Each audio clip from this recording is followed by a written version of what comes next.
1000 ആണ്ടുകൾക്ക് മുൻപ് അറേബ്യൻ മണലാരണ്യത്തിന്റെ നെഞ്ചിൽ തുടിച്ച നുഫൂദ് മരുഭൂമി. ഇറാഖിലെ ബാഗ്ദാദിന്റെ തിരക്കേറിയ വഴികളിൽ നിന്ന് ദോമത്തുൽ ജന്തൽ എന്ന മരുപ്പച്ചയിലൂടെ നുഫൂദ് മരുഭൂമി കടന്ന് തൈമയുടെ പച്ചപ്പിലേക്ക്, അവിടെ നിന്ന് മദീനയുടെയും മക്കയുടെയും പുണ്യഭൂമിയിലേക്ക് നീളുന്ന യാത്ര.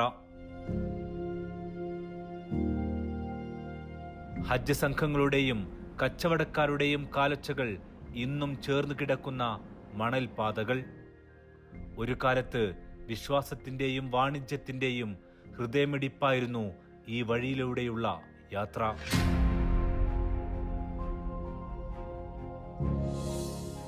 ബാഗ്ദാദ് പുരാതന ഇറാഖിന്റെ വാണിജ്യ തലസ്ഥാനം. പട്ടും സ്വർണവും സുഗന്ധദ്രവ്യങ്ങളുമെല്ലാം നിറഞ്ഞ തെരുവുകൾ. ഇവിടെ നിന്നാണ് മക്കയിലേക്കുള്ള തീർത്ഥാടക സംഘങ്ങളുടെയും കാഫിലകളുടെയും യാത്ര തുടങ്ങുന്നത്.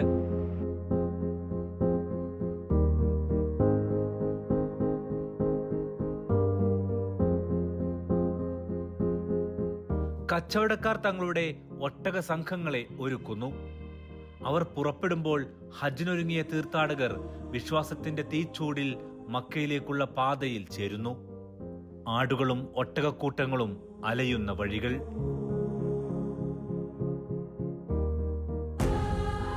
ഇന്നും വലിയ മാറ്റമൊന്നും ഈ ഭൂമിയുടെ തീവ്രതയ്ക്കില്ല. കാലത്തിനനുസരിച്ച് മഴയും വെയിലും മഞ്ഞും കൊണ്ടുള്ള യാത്ര.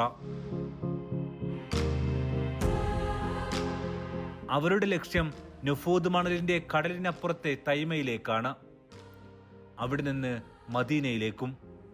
പക്ഷെ ആദ്യം എത്തേണ്ടത് ദോമത്തുൽ ജന്തൽ എന്ന മരുപ്പച്ചയിലേക്കാണ്. ദോമത്തുൽ ജന്തൽ അൽജോഫിന്റെ ഹൃദയത്തിൽ ഒരു മരതകക്കല്ല് പോലെ തിളങ്ങുന്ന പട്ടണം. ആധുനിക സൗദിയുടെ സാംസ്കാരിക തലസ്ഥാനം. ദോമത്തുൽ ജന്തൽ എന്ന് പറഞ്ഞാൽ വളരെ പൗരാണികമായ ഒരു പട്ടണമാണ്. പൗരാണികം എന്ന് പറഞ്ഞാൽ BC 4000 വർഷത്തിൻ്റെ പഴക്കം അതിൽ അടയാളപ്പെടുത്തിയിരിക്കുന്ന ലിഖിതങ്ങൾ കണ്ടെത്തിയിട്ടുണ്ട് എന്നതുകൊണ്ട് തന്നെ അത്രയും കാലഘടന അതിന് പരിഗണിക്കാവുന്നതാണ്. ഈ പ്രദേശത്തേക്ക് അറബികൾ ഉമറുല്ലാൻ്റെ കാലഘട്ടത്തിൽ ദോമത്തുൽ ജന്തൽ വഴിയാണ് ഫലസ്തീനിലേക്ക് പോയത്. ഫലസ്തീനിലെ പോരാട്ടത്തിന് ശേഷം ഫലസ്തീൻ ജനത ആവശ്യപ്പെട്ടത് ഖലീഫയായിരുന്ന ഉമർ അവിടെ നേരിട്ട് വന്ന് അവർക്ക് ഈ കൈമാറ്റം കരാറുകൾ രേഖപ്പെടുത്തണമെന്നായിരുന്നു. അതിൻ്റെ അടിസ്ഥാനത്തിൽ ഉമറുല്ലാനു മദീനയിൽ നിന്ന് ഈ വഴി നുഫൂദ് മരുഭൂമി താണ്ടി ദോമത്തുൽ ജന്തലിലേക്ക് എത്തി. അവിടെ നിന്നാണ് പിന്നീട് ഫലസ്തീനിലേക്ക് പോകുന്നത്. ഹജ്ജ് എന്ന ലോകത്തെ ഏറ്റവും വലിയ തീർത്ഥാടനത്തിന് പിന്നിൽ ഇബ്രാഹിം എന്ന പ്രവാചകന്റെ ത്യാഗമാണ്. അദ്ദേഹമാണ് കഅബ എന്ന ദൈവഗേഹം പുതുക്കിപ്പണിയുന്നത്. ഇബ്രാഹിം നബിയുടെ മക്കളിൽ 12ാമനായിരുന്നു ദോമയെന്ന് പുരാതന അറേബ്യൻ ചരിത്രം പറയുന്നു. ദുമയുടെ നാട്ടുകാർ ജീവിച്ച സ്ഥലമായതിനാൽ പേര് ദോമത്തുൽ ജന്തൽ എന്നായി.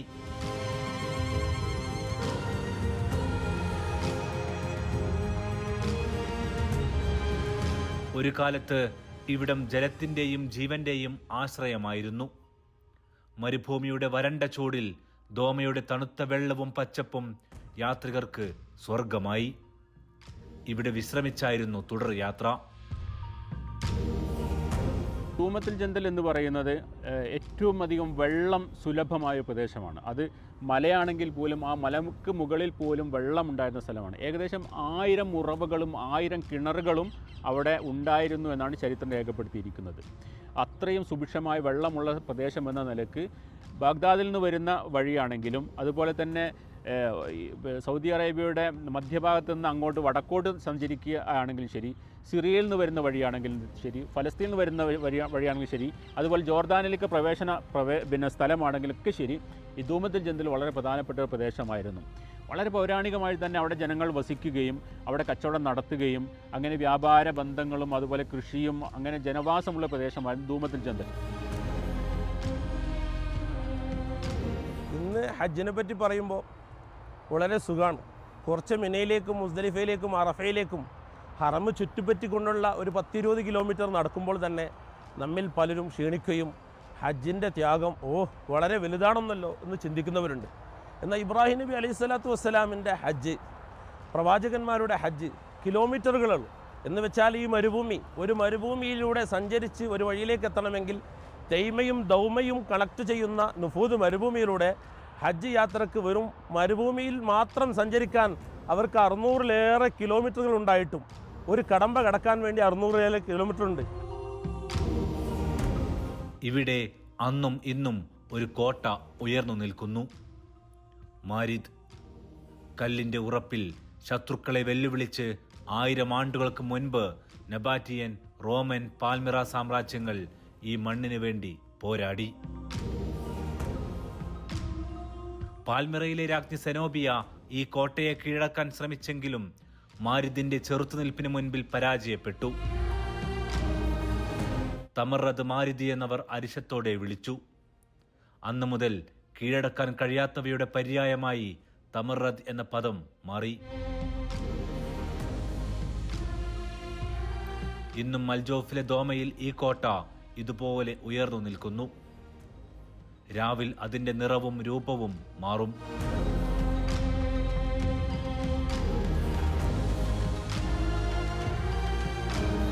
ഈ കോട്ടയുടെ താഴെയായിരുന്നു ദോമയുടെ സൂക്ക് അഥവാ കച്ചവട കേന്ദ്രം. സുഗന്ധദ്രവ്യങ്ങൾ, തുണിത്തരങ്ങൾ എല്ലാം ഈ ചന്തയിൽ ഒത്തുചേർന്നു. യാത്രികർ ഇവിടെ വിശ്രമിച്ചു. ഒട്ടകങ്ങൾക്ക് വെള്ളം നൽകി. അടുത്ത യാത്രക്കായുള്ള ശക്തി സംഭരിച്ചു. പക്ഷെ ദോമയ്ക്കും സൂക്കിനും 2000 വർഷങ്ങൾക്ക് മുൻപ് മറ്റൊരു മുഖമുണ്ടായിരുന്നു.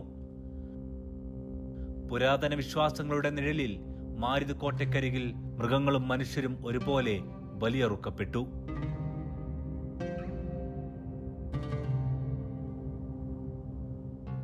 ലെബനോനിലെ ചരിത്രകാരൻ പോർഫിറി ആ ഭയാനകമായ ആചാരങ്ങൾ രേഖപ്പെടുത്തിയതായി അൽജോഫിലെ മ്യൂസിയത്തിൽ രേഖപ്പെടുത്തിയിട്ടുണ്ട്. മാരിദിന്റെ ചുവരുകളിലെവിടെയോ അതിന്റെ രക്തക്കറകൾ ഇന്നുമുണ്ടാകാം.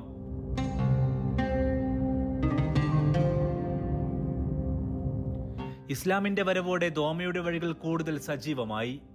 ഹജ്ജ് യാത്രകൾ ഈ പാതയിലൂടെ മക്കയിലേക്കൊഴുകി. പക്ഷേ കച്ചവടക്കാർക്ക് ഭീഷണിയായിരുന്നു കൊള്ളക്കാർ. ഈ പരാതികൾ മദീനയിലെത്തി. കച്ചവടക്കാരെ കൊള്ളയടിക്കുന്നതിൽ ദോമക്കാരുമുണ്ടായിരുന്നു. അങ്ങനെ പ്രവാചകന്റെ സൈന്യാധിപനായ ഖാലിദ് ബിൻ വലീദ് ദോമയിലേക്ക് നീങ്ങി. മാരിദ് കോട്ട 1000 ആണ്ടുകൾക്ക് ശേഷം പ്രവാചകന്റെ സൈന്യത്തിന് മുൻപിൽ മുട്ടുമടക്കി.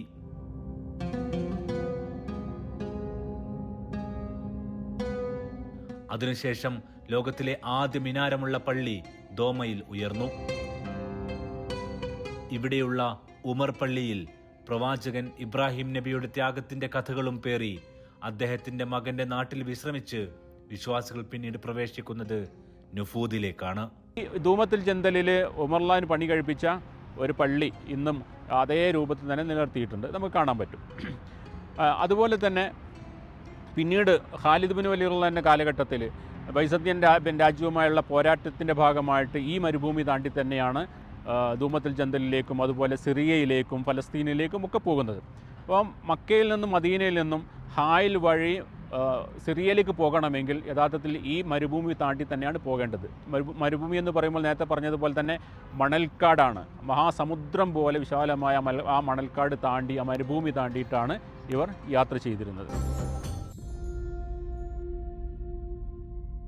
നുഫൂദ്, മണലിൻ്റെ കടൽ, മരണത്തിൻ്റെ മടിത്തട്ട്.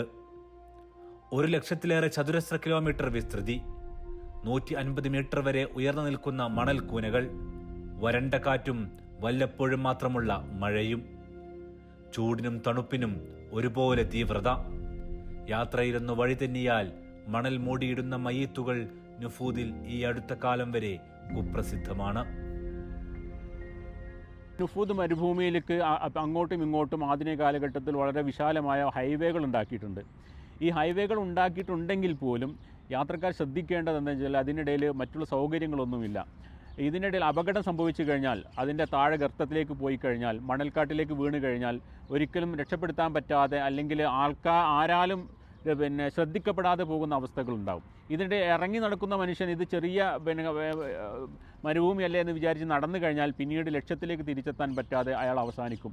ഇപ്പോഴും നിരന്തരമായി ഇങ്ങനെ മരണം നടക്കുന്ന സ്ഥലമാണ്. തൈമയിലേക്ക് പോവുകയാണെങ്കിലും ഇതൊക്കെ ചരിത്രപ്രധാനമായ സ്ഥലമാണ്. അതുപോലെ മരുഭൂമിയുടെ ഭംഗി ആസ്വദിക്കാൻ പറ്റിയ സ്ഥലമാണ്. അതിൽ കൂടി ഹൈവേകൾ ഉണ്ട് എന്നൊക്കെ ശരിയാണ്. പക്ഷേ വാഹനത്തിന് എവിടെയെങ്കിലും തകരാറ് സംഭവിക്കുകയോ അല്ലെങ്കിൽ പെട്രോൾ തീർന്നു പോവുകയോ അല്ലെങ്കിൽ അപകടം സംഭവിക്കുകയൊക്കെ ചെയ്തു കഴിഞ്ഞാൽ ഒരു പെട്ടെന്നൊരു രക്ഷകരെ നമ്മൾ എവിടെയും കാണാൻ സാധ്യമല്ല എന്ന് യാത്രക്കാർ ശ്രദ്ധിക്കുകയും ചെയ്യേണ്ടതുണ്ട്.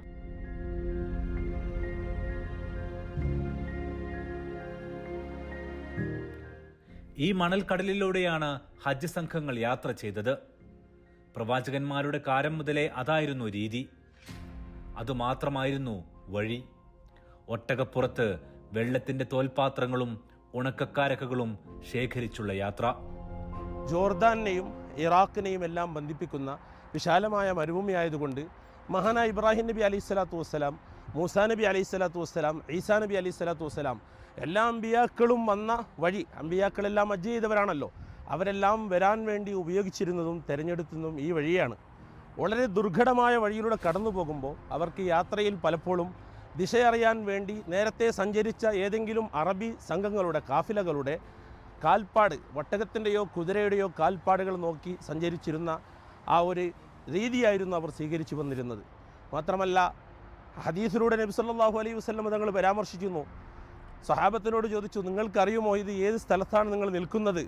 അപ്പോൾ ഞങ്ങൾക്കറിയില്ല, അള്ളാഹ്ക്കും അള്ളാഹിൻ്റെ റസൂലിനും അറിയാം. അപ്പോൾ നബി സല്ലല്ലാഹു അലൈഹി വസല്ലം തങ്ങൾ പറഞ്ഞു, ഇതാണ് ഇബ്രാഹിം നബി അലൈഹി സ്വലാത്തു വസ്സലാമും മൂസാ നബിയും ഈസാ നബിയും എല്ലാം അമ്പിയാക്കൾ സഞ്ചരിച്ച ഒരു പാതയാണ് എന്ന് പ്രത്യേകമായി ഓർമ്മപ്പെടുത്തുകയും ചെയ്യുന്നു. നമുക്ക് അവരുടെ ധീരതയും അവരുടെ മനക്കരുത്തും ആ ദുർഘടമായ യാത്രയിലൂടെ സഞ്ചരിച്ച് ത്യാഗം ചെയ്ത് വന്നവരാണ് എന്ന അമ്പിയാക്കളുടെ ആ വലിയ ശ്രേഷ്ഠതയും ഇതിലൂടെ നമുക്ക് മനസ്സിലാക്കാൻ കഴിയും.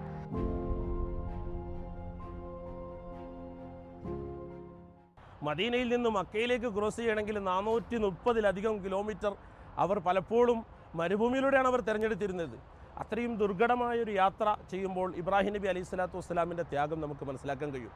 ഇന്ന് നമുക്ക് എല്ലാ സംവിധാനങ്ങളും സൗകര്യങ്ങളും ഉണ്ടായിട്ട് ഒരിച്ചിരി നടക്കാൻ ചിലപ്പോൾ നാം നിർബന്ധിതരായാൽ അതിനെ വലിയ പ്രയാസത്തിലും അല്ലെങ്കിൽ വലിയ ദുഃഖത്തിലും അല്ലെങ്കിൽ വലിയ ബുദ്ധിമുട്ടായി കണക്കാക്കൂട്ടുന്ന നമ്മൾ മഹാനായ ഇബ്രാഹിം നബി അലൈഹി സ്വലാത്തു വസ്സലാമും അമ്പിയാക്കളും ചെയ്ത ത്യാഗം എത്ര വലുതാണ് എന്ന് നമുക്ക് ഈ നുഹൂദ് എന്ന മരുഭൂമിയെ പരാമർശിക്കുമ്പോഴും അതേപോലെ തന്നെ ദൗമ, തൈമ അങ്ങനെ തുടങ്ങിയ ഒരുപാട് സ്ഥലങ്ങളെ കണക്ട് ചെയ്തിട്ടുള്ളതാണിത്. ഓരോ കാലടിയും ജീവന്റെ പരീക്ഷണം. നുഫൂദ് കടന്നാൽ ഹജ്ജിന്റെ വാതിൽ തുറക്കുമെന്ന് അവർ വിശ്വസിച്ചു. ദോമയുടെ മരുപ്പച്ച അവർക്ക് ശക്തി നൽകി. പക്ഷെ നുഫൂദിന്റെ മണൽ ഒരു നിശബ്ദ ശത്രുവായി കാത്തിരുന്നു. കൊള്ളക്കാർ, മണൽക്കാറ്റ്, ദാഹം എല്ലാം യാത്രയെ വെല്ലുവിളിച്ചു. ഇന്ന് നുഫൂദിന്റെ പല ഭാഗങ്ങളും സൗദി അറേബ്യ വനം റിസർവാക്കി മാറ്റിയിട്ടുണ്ട്. പല ഭാഗത്തും പച്ചപ്പ് നിറക്കുകയാണ്. ഒട്ടകങ്ങളെയും കന്നുകാലികളെയും പല ഭാഗത്തും വിലക്കി കഴിഞ്ഞു. പണ്ട് നുഫൂദിന്റെ മണൽക്കാടുകൾ കടന്ന് യാത്രാസംഘം എത്തുക തൈമയിലേക്കാണ്. തൈമയിലെത്തിയ തീർത്ഥാടകന് മക്കയും മദീനയും തൊട്ട പ്രതീതിയായിരുന്നു. കാരണം അവിടെ എത്തിയാൽ യാത്ര പിന്നീട് അത്ര ദുഷ്കരമല്ല. ആകെ കാലാവസ്ഥ മാത്രമായിരുന്നു പിന്നീട് അവർക്ക് മുന്നിലുള്ള വെല്ലുവിളി. തൈമ, നുഫൂദിന്റെ മറ്റൊരു മരുപ്പച്ച. ജലത്തിന്റെയും വിശ്രമത്തിന്റെയും താവളം. 40,000 വർഷങ്ങൾക്ക് മുൻപ് ബാബിലോണിയൻ രാജാവ് നെബോണിഡസ് ഭരിച്ച സാമ്രാജ്യത്തിന്റെ തലസ്ഥാനം. അക്കാലത്ത് ഏതൊരു ഭരണാധികാരിയും നല്ല വെള്ളവും കൃഷി സാധ്യതയും കച്ചവട സാധ്യതയും തേടിയാണ് തലസ്ഥാനങ്ങൾ തിരഞ്ഞെടുത്തത്. ഒപ്പം അക്കാലത്തെയും പിൽക്കാലത്തെയും വ്യാപാര റൂട്ടും മക്കയിലേക്കുള്ള പാതയിലെ ഇടത്താവളവുമായിരുന്നു തൈമ.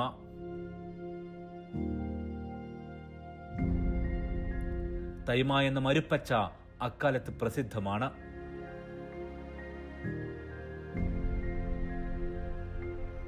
ഓറഞ്ചും പഴങ്ങളും അത്തിയുമെല്ലാം വിളയുന്ന കൃഷിസമ്പന്നമായ ജലസമൃദ്ധമായ അസൽ മരുപ്പച്ച.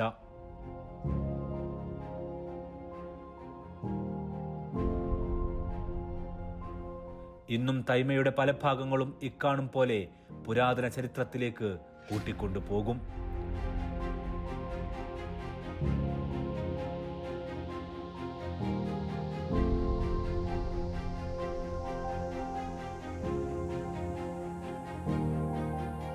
അക്കാലത്തെ കച്ചവട സംഘങ്ങളും മറ്റും തമ്പടിച്ചിരുന്ന പ്രദേശം ഇന്നും അതുപോലെ പലപ്പോഴായി പുനരാവിഷ്കരിക്കാറുണ്ട്.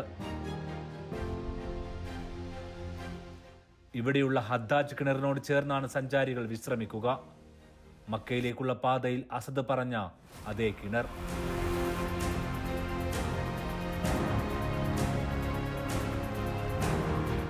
ഇരുപത് മീറ്റർ വ്യാസവും 12 മീറ്റർ ആഴവുമുള്ള ഒരു പുരാതന അത്ഭുതം.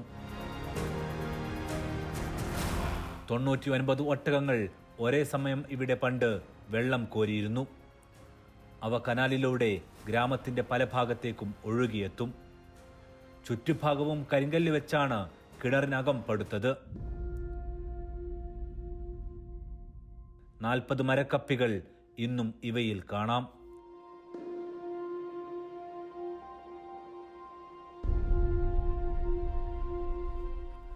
ഈ നാട്ടുകാരുടെ ഈ കണ്ടുപിടുത്തം പിന്നീട് പതിറ്റാണ്ടുകൾക്ക് മുൻപേ വരെ സൗദിയിൽ വരെ സർവ്വസാധാരണ കാഴ്ചയാണ്.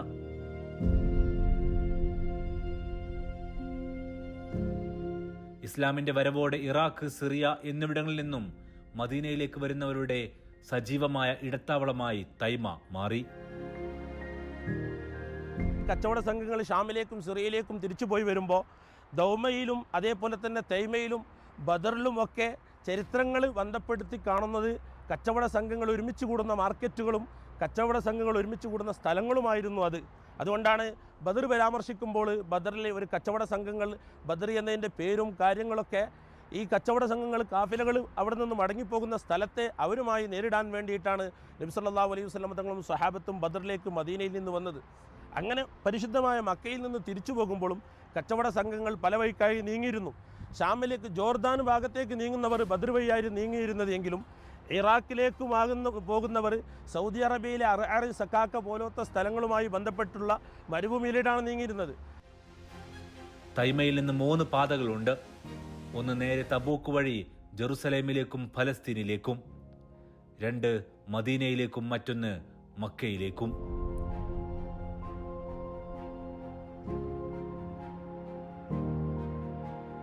ഇന്ന് വിമാനങ്ങളും കപ്പലുകളും ഈ യാത്ര എളുപ്പമാക്കിയെങ്കിലും നുഫൂദിന്റെ മണലിൽ ആ പുരാതന കാഫിലകളുടെ കാലൊച്ചകൾ ഇന്നും മായാതെ കേൾക്കാം.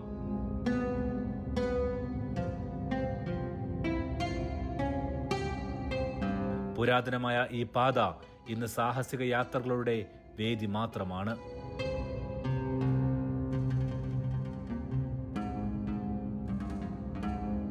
ഈ പാതയിലെ ഓരോ ചരിത്ര പ്രദേശങ്ങളും ഇന്ന് സംരക്ഷിക്കപ്പെട്ടു പോരുന്നു.